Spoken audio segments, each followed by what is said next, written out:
एक गुरुजी पूजन के लिए तख्त पे बैठे हुए थे। अब उन्होंने सब ले लिए, तुलसी के पत्ते लेना भूल गए। ध्यान से सुनना, ये उनके लिए है जो सेवा से नहीं जुड़े हैं, ये उनके लिए हैं जो सेवा में बहाना करते हैं, ये उनके लिए है कि पता है फिर भी नहीं करते हैं। तो गुरुजी ने कहा, बेटा सब सामग्री तो आ गई है, तुलसी के पत्ते नहीं हैं।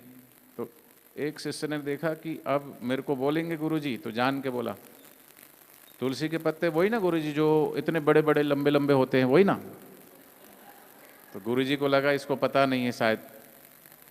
तो अब दूसरे ने सोचा कि इसको तो पता नहीं, तो मुझे बोलेंगे गुरुजी। अरे बोले ऐसे इतने बड़े बड़े नहीं, वो इतने जो लंबे लंबे होते हैं ना केले के पत्ते की तरह, वो वाले।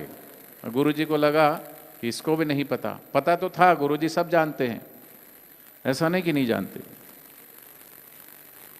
तो गुरुजी तो गुरुजी हैं। गुरुजी ने कहा तुमको भी नहीं पता, तुमको भी नहीं पता, और हम उठने वाले यहाँ से है नहीं, तो तुम दोनों ही हमारा तख्त उठाओ। आश्रम भी रहा होगा आलंदी जैसा। और जहाँ बैठे थे वहीं से शुरू करी परिक्रमा। तुलसी तो चारों तरफ थी। अब उठाए, बोले ले चलो इस कोने से उस कोने। गुरुजी थोड़ा रख दें, पसीना आ रहा है। हाँ हाँ रखो आराम से। चलो फिर उठाओ, फिर उस कोने से उस कोने तक जाए। अब पता है कि तुलसी ये लगी, पर कैसे कहें, फंस गए बुरी तरीके से। हैं अब कैसे कहें कि ये वाली गुरुजी यही तुलसी है। तो पहले तुमने फिर झूठ बोला, फिर उस कोने से उस कोने पे गए, उस कोने से उस कोने पे गए, और आखिरी में जहाँ से उठाए तो इसके पीछे ही तुलसी लगी थी, थोड़ी दूरी पे ही। हाँ बोले ये रही तुलसी। देखो अच्छे से देखो, दोबारा भूलना नहीं। नहीं बोले गुरुजी अब तो भूलने का सवाल ही नहीं है, आपने ऐसा याद करवाया है, मर जाएंगे पर तुलसी के पत्ते हम नहीं भूलेंगे। हाँ तो ऐसे भी होते हैं, सेवा में आलकस करते हैं, सेवा में बहाने करते हैं। गुरु कृपा उन्हीं के हृदय में उतरती है जिसके हृदय में गुरुद्वार की सेवा जन जन तक पहुंचाने का जुनून हो। चाहे वो बाल संस्कार हो, चाहे ऋषि प्रसाद हो, चाहे लोक कल्याण हो, या गुरुद्वार की कोई भी सेवा हो, अथवा तो अभी मातृ पितृ पूजन दिवस आ रहा है उसकी सेवा हो।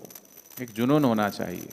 गुरु का ज्ञान सभी को बांटो, सबका हो कल्याण, सबकी सेवा करे जनवर होकर के निष्काम। बहाना से नहीं चलता है। उत्तम सेवक सेवा खोज लेता है, मध्यम सेवक उत्तम सेवक पेट्रोल की तरह, मध्यम सेवक कपूर की तरह, कनिष्ठ सेवक कोयले की तरह, कनिष्ठतर केले के थड़ की तरह। तो ऐसे कुछ कनिष्ठतर शिष्य थे। तो गुरुजी ने कहा बेटा बारिश आने वाली है, बाहर गौ माता बंधी है, उसको बंधन मुक्त करा दो, अर्थात उसको खोल दो ताकि बाड़े में आ जाए अंदर। अब गुरुजी की सत्संग सुन के गुरुजी को सुना रहा, गुरुजी जो स्वयं बंधन में, वो कैसे दूसरे को बंधन मुक्त करा सकता है? मैं खुद बंधन में हूँ, गाय को कैसे मुक्त कराऊंगा? गुरुजी गए, गुरुजी ने गाय छुड़वा दी, अंदर आ गए। रात को सोने का समय आया, गुरुजी ने कहा देखो बारिश हो रही है बाहर, उठ के देखो बारिश हो रही है बाहर। गुरुजी अभी अभी बाहर से बिल्ली आई है, उस पर हाथ फेर लीजिए, अगर वो गीली है तो बारिश हो रही है, और नहीं हो रही, नहीं सूखी है तो बारिश नहीं हो रही। तो गुरुजी ने सोचा कि अच्छा कोई बात नहीं, अच्छा चल लाइट तो बंद कर दे, अब सोने का समय है। बोले गुरुजी आपने सुनाया है, मूंद ही नैन दिखे कछु नाही। आँख बंद कर लेंगे तो अपने आप अंधेरा हो जाएगा। चलो गुरुजी ने बंद कर दी, सो गए। सुबह कोई भक्त प्रसाद लेके आए, मिठाई का डिब्बा। हाँ गुरुजी ने कहा अरे प्रसाद किस किस को चाहिए? सबसे पहले वो आया, गुरुजी गुरुजी आपकी मैंने तीन तीन आज्ञाएं नहीं मानी, पर ऐसा भी मैं इतना बुरा नहीं कि ये आज्ञा भी आपकी ठुकरा दूं, ये तो मैं जरूर मानूंगा।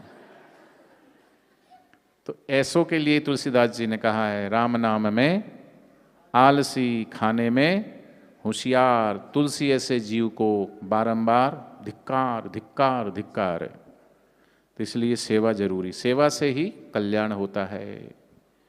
सदगुरुदेव भगवान की।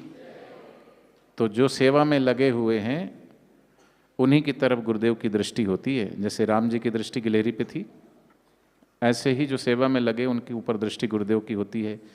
और इसलिए मैं कहता हूँ, आएंगे जब मेरे गुरुवर सब देखेंगे उनकी ओर, है ना, कल आएंगे जब मेरे गुरुवर सब देखेंगे उनकी ओर, पर देखना ये है कि वो देखेंगे किसकी ओर, वो देखेंगे आपकी ओर। जो नहीं आए उनकी तरफ क्यों देखेंगे, जो नहीं आते उनकी तरफ क्यों देखेंगे, पर जो लगातार इन 11 वर्षों में अथक, बिना थके बिना रुके गुरु के देवी कार्य सेवा कार्य में लगे हुए हैं, तो ऐसे गुरु के देवी कार्य और सेवा कार्यों को जन जन तक पहुंचाने का जो देवी कार्य करते हैं, उनके लिए तो कहना ही क्या है।